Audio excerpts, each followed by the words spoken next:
welcome back to Rosie on the House. You're right smack dab in the middle of a 4-hour broadcast that we put on every single Saturday morning for the purpose of reaching out to your home and your heart and become your best friend. Another typical jammed Saturday morning. We've got 10 hours of programming jammed into 4 hours. Hope you have been in tune with what we've covered so far. Roger Naylor, our Arizona writer, was in at 7 o'clock talking about the state park systems and all the great places to see in, about, and around the great state of Arizona. And then we had Joyce Rickner up from Oro Valley, Pump House Ranch, Heritage Garden, talking about what she's doing down there.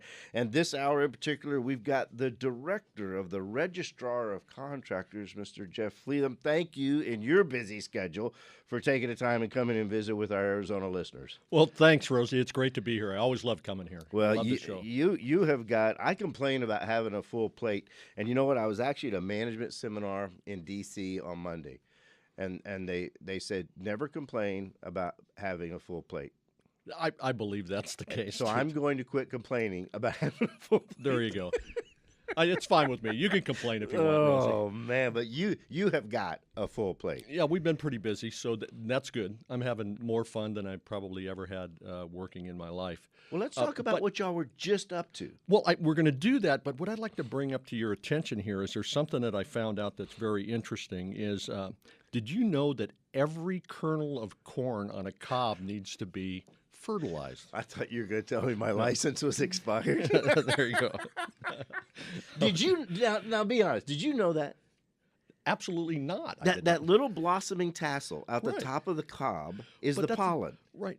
And it has to fall down into the cob, and every silk has to have pollen contact. Every kernel needs to be individually pollinated. Man, you know, there's always something, isn't now, there? you can only learn that at where else would you have learned that this morning? I'm telling you. So I wanted to make sure you knew I was listening to the show.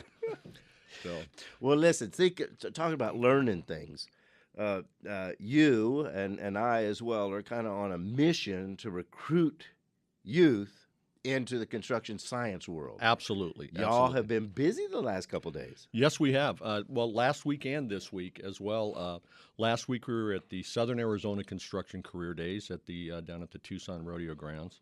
And then this week for a couple of days we were at the National Guard Armory at 56th Street and McDowell for the Arizona Construction Career Days. God, Roseanne's got she's got like 13 or 14 years of this thing put together. I think this year was her 15th anniversary. That's awesome. They had 3,000 kids, or I think it was 3,000 kids register. Down in Tucson, they had about 1,400 kids. It was really awesome stuff. High school kids are bused to the facility from all over the state. They have some kids that come, 3-4 hour drives from the reservation down to this, and down in Pima County, it's from all over Benson and places like that. I heard Corbin Carson interviewing a young man from Flagstaff High who was here on a backhoe. Yeah, Corbin did a great job with that. I think he wanted to run the backhoe. I think what he wanted to do. Who does it? Everybody wants to run a backhoe. Oh, absolutely. Absolutely. But y'all get some of the biggest construction employers in the state. The biggest. They bring equipment and they introduce these youth to what a career in the construction sciences could look like. Absolutely, and they'll talk to them about how they can start at the very where they can start at the very beginning, what kind of wages they can earn to start with, and where they can end up. Some of these kids, we don't talk to them enough about the opportunity to get into the construction sciences, and many of them think that the only thing about it is the very ground, the base ground. Right. But everybody starts off someplace. If you're an intern someplace, you're working someplace like a dog for no money, and then you can learn some things and you can grow. So, for instance, there was one of the companies, I think it was Southwest Gas. We even have the utilities there, Southwest Gas. You go there, you start in the $13, $14 range, and then by the time you learn some stuff, you do step ups, you get a little bit more experience, and you end up, you can make $29, $30 an hour, and that sounds awesome. With a nice benefit package. Well, right, and then you multiply that times 2,080 hours a year, and you're looking in the $65,000 range. Some electricians can make 85,000 and even more. And then there's the opportunity. You learn all these things. You become really good. And say you want to start your own business, you do that. You come talk to us. We help you, let you know what you need to be licensed to start your own business. So it's a great life. You've had a great life from it. I've had a great life from it. Many others have as well. It's been awesome. Been very good to me.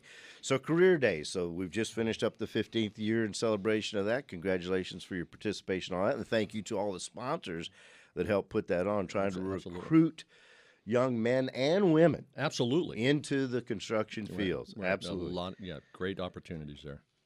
What else have you got on your plate? Well, you got the whole winter visitor thing going on. Well, we got the winter visitors, the snowbirds that come in, but usually what happens with that as well, they're a group of people, some of the law enforcement people call them nomadic organized crime groups. They're called follow the money. So there's a lot of times people say they're travelers, that type of thing, but these are folks that have a tendency to go where the weather is good. It doesn't happen so much here, but in other areas of the country, they come and they say, hey, let us repave your driveway, and then the first rain comes and your driveway washes away in the rain. Or they collect checks and do poor work. We encourage everybody, particularly this time of year, it seems to increase because the weather's good here. It's not snowing. When you have a massing of wealth, people here with two homes, absolutely, that are all congregating. I mean, it's a target-rich zone. Absolutely. Well, it's the money. They have a tendency also to target vulnerable communities. Many people they'll target the older crowd. I'm part of that crowd. However, that's usually what's thrown in that age group. However, they'll target people, people living in a home by themselves. They'll target somebody that they've heard. They'll target somebody that one of their compatriots targeted before. Right. As soon as they get somebody that'll send them, give them a check and do something, or pay them, $30,000 to recoat the roof of their motorhome, their mobile home, then they pass that on to somebody else to come and get them the next year. And the first thing I tell people, even before you start collecting proposals and comparing estimates and details and searching the registrar's site for license numbers, if you're being solicited to have work done at your house, little alarm should go off in your head. If you're being asked for a service to be done at your house, that as far as you know, you don't need it done, just find some. If a roofer's calling you or an air conditioning contractor's calling you about coming to take care of your equipment, find somebody in that arena you trust and have them come. Don't have somebody come that's soliciting you over the phone. Well, yeah, I don't know. I mean, we have personal thoughts on those kind of things, but personally, here's what I think. If somebody knocks on your door and says, I've got an extra load of asphalt, can I fix your driveway? Or, by the way, I have all these shingles left over, can I redo your roof? Little alarms. Ding, careful, ding, ding, ding, ding. Careful. It's and I know we can laugh about this, but when you have somebody on fixed income, you got somebody that's taken, you out, all your listeners out there that have mothers and fathers or sisters and brothers that are by themselves that are on fixed income, and somebody comes and takes from them $3,000, which is 2 months of their Social Security, and walks away. It's time to really take some action and be, listen to them. Don't blame them. Don't put them down for being taken, because these guys take youngsters, oldsters, it doesn't matter. They know exactly what they're doing, so be careful. Licensed contractors only. If you're uncertain, call us. Call the registrar.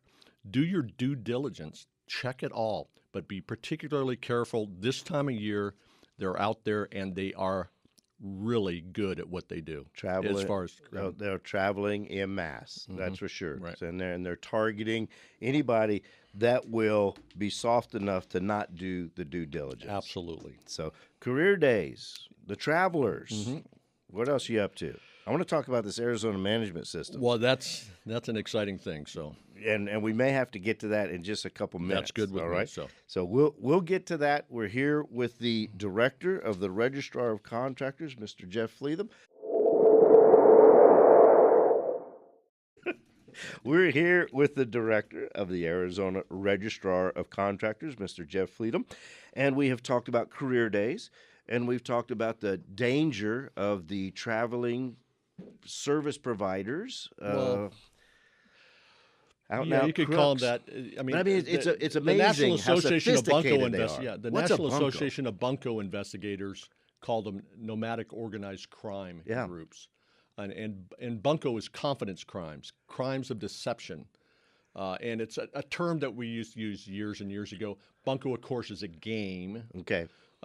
That's where it came from. But the way it's used in the law enforcement arena is it's deception. And that's exactly it. We're going to deceive you. We're going to take your money. We're going to do something, And we're here as your agency and as Rosie on the House to do everything we can to protect that Arizona homeowner. Absolutely. Well, another dimension of that you're involved in is this Arizona management system. Yes. What it all? How? I mean, that's just pervasive into everything, right? Yes, it's what it is it's changing the way state government does business. Hallelujah. Operates Hallelujah. and to turn it into, as the governor says, and as I believe too. I've lived here a long time. You as well. To turn Arizona into the #1 state to live, work, play, recreate, retire, and visit. That's an honorable goal. It is, and so what we're doing Although it means we can be more crowded. Well, we still have a lot of open spaces here, Romy. We do. Rosie, you can walk around and not see a lot of people for a long time, but basically what it is, a thumbnail, and what I encourage anybody that's interested in this to go to ams.az.gov,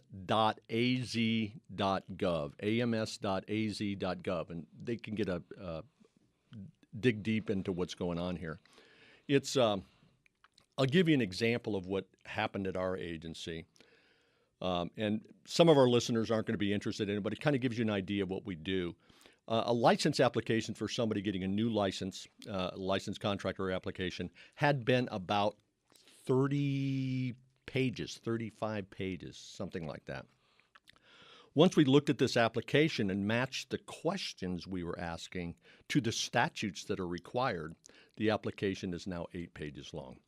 So what that does is, instead of taking 90, 100 days for a small businessman to start his business going, the time frame is down to the 20-day range. That means you want to start a new business, you don't have to wait for those things. And the way this works is it's a continuous improvement, looking at all the processes. Why is this being done? Is it need to be done? Or is there something that we should be doing that we aren't doing? And we go through those in a very systematic matrix type of process and come up with these changes. And it's going all over the place. And I think last week you had Sue Black. We did. From Parks, and she talked a little bit about how that's helped them. But it helped them win the Gold Award, declaring them the #1 run Absolutely. state park and trail system in the entire country. Yeah, they don't have that for us, but anyway, so but it is. Well, but not every state has a registrar. That's true. We're one of the ones that are very fortunate to have you. But they did a great job. There's all sorts of other things, consolidating licensing agreements, that maybe we had like 42 different licensing agreements in the state instead of just having one, because it is one state, it's one enterprise. So treating the government in that arena as a business enterprise, outside of statute and outside of policy, the business of what's going on. There's a lot of good people doing a lot of good things. And we thank the governor for encouraging us to do that and giving us the direction. Yeah, I'm as a long-term Arizona resident who have seen quote unquote business people come into the #1 office of the land and not turn out so good. I have to say, what I'm seeing right now, I am pretty tickled about. So, Director Jeff Fleetham, I can't thank you enough for coming in today. Well, thank you. Thanks for the work you're doing at the Registrar of Contractors, and keep it up. And remember, your plate's not full yet. Thank you. Right, Thank you. Jim? Thank you Right? very much. Thanks for giving me the info on the corn, too, by the way. Okay, there you go.